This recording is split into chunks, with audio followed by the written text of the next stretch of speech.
Yo, what's up guys, welcome back to a brand new video, and today I'm gonna teach you how to play the new Digimon Survive game on the Yuzu Nintendo Switch emulator. Now this game released yesterday, so I don't know how well it will work, but I'm pretty sure it will work fine because Yuzu has been improving a lot. Yeah, get yourself Yuzu emulator by downloading it from their website yuzu.mu.org, or get their paid version Yuzu Early Access. If you don't have the money for that, Yuzu Early Access is also down in the descriptions and everything you'll need. But yeah, just press download. It will probably work with the free version as well as the paid version, which is Early Access. I suggest trying both ones. Anyways, download it, install, and once you've installed it, launch Yuzu emulator. Alright, so I'm gonna open Yuzu. In my case, it's early access version 2865. Everybody will get this error, and it's basically a known error. Don't worry about it. Just press OK, because that error is about the prod keys that we're going to implement literally right after. Now here you can say yes or no. I'm going to click no for now. Before we set up the keys, we're going to already add our game folder to the list. So not the game itself, the folder that it is in. So to do that, we're going to double click and we're going to find our games folder. It can be any folder that you put the games in. Also, make sure to right click and make sure scan subfolders is checked. The game file should be a .xci and it should be gigabytes big. So yeah, make sure you have the game at least in this folder, and on how to use the update I'll get back to in a second. Now that this step is complete, we're gonna add the prod keys because otherwise it will give us the error again. Now to do that,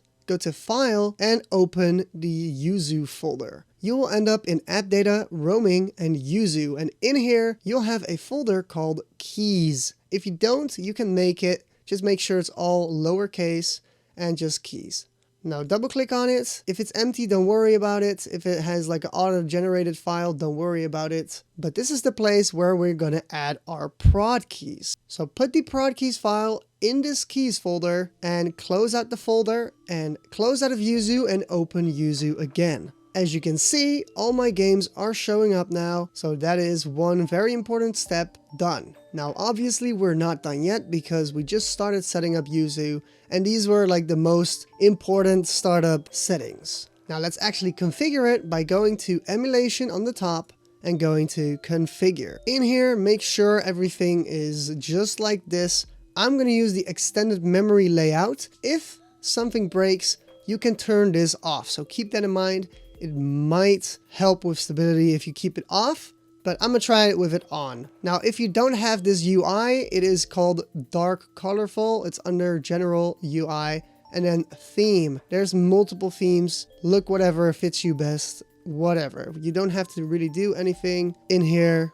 So we're going to System, and in here you can create a custom time, because in some games you need to pass time to get like, I don't know, something in Pokemon is like especially, right? So you can make like, you can change the time right here if you want. For the rest, keep everything the same. You can put in your time zone and whatever, but I never do, and it works just fine.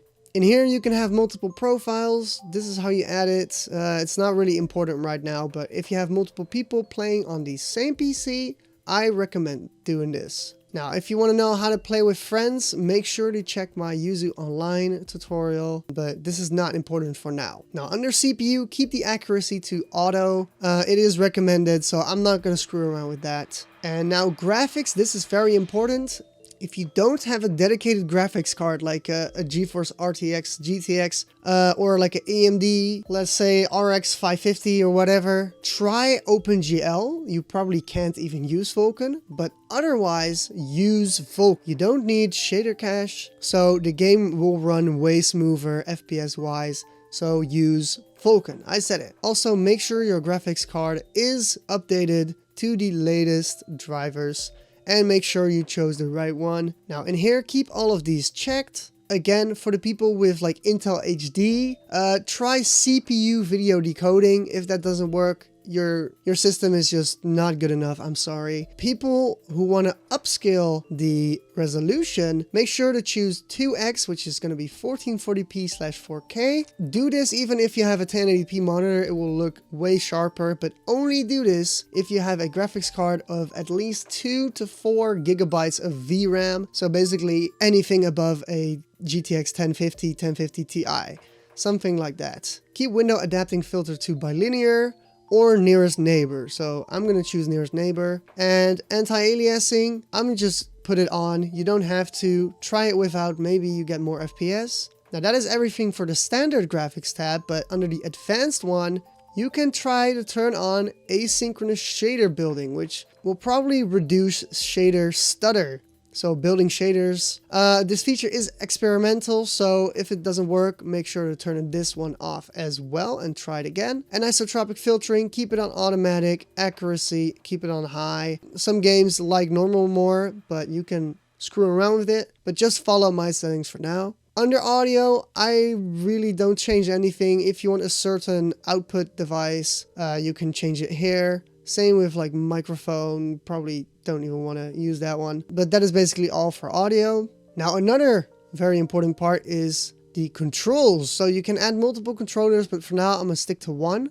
Make sure this box is green because it means your Switch controller is connected. I always use the Pro controller, and if you can't find your controller, press the refresh button and then check again if you can find it. Now for me it's an Xbox One controller. As you can see, it found it and it is already set up. I do like to change the buttons to my actual A, B, X, and Y buttons because, yeah, I don't know. It feels weird not using the right buttons. Yeah, you can turn off vibration at the bottom. If you have a PS4 controller, you can turn on motion. Make sure console mode is on docked at all times. Some games don't like the Pro controller. You can screw around with it. Yeah, here you can either save or make a new profile. So I'm gonna call this profile, save it. And now you don't have to do that every time. If you have a little bit of stick drift, you can see it here and you can set the dead zones. For me, it's not necessary. They are right on the edge of what is good for me. And yeah, that is literally all you have to do. So what I'm gonna do is launch the game now, see if it works, and I will have to blur most of the gameplay because otherwise I might get this video claimed, so we don't want that. So let me show you that the game works. All right, so far we got the loading screen, which is good. You do have the English language here, even though I have the Japanese one. Alright, so as you can see, the game works. We are kind of in like a battle. And yeah, so have fun playing this game. Please leave a like on the video and comment down below that this worked so people know it is real, because YouTube took off the dislike button. And I know it's very hard to believe that a tutorial is real nowadays. So I would really appreciate it if you guys would do that. And yeah, join my Discord server. Also, if you have any questions, ask in the Discord server. And we have multiple helpers there, so I can't really help in the comments. I can help you in the Discord server, however. So if I ever add like an update file in the description, there is a guide from me on how to install updates. And yeah, make sure to subscribe and follow my Twitch. And yeah, I'm out. Peace.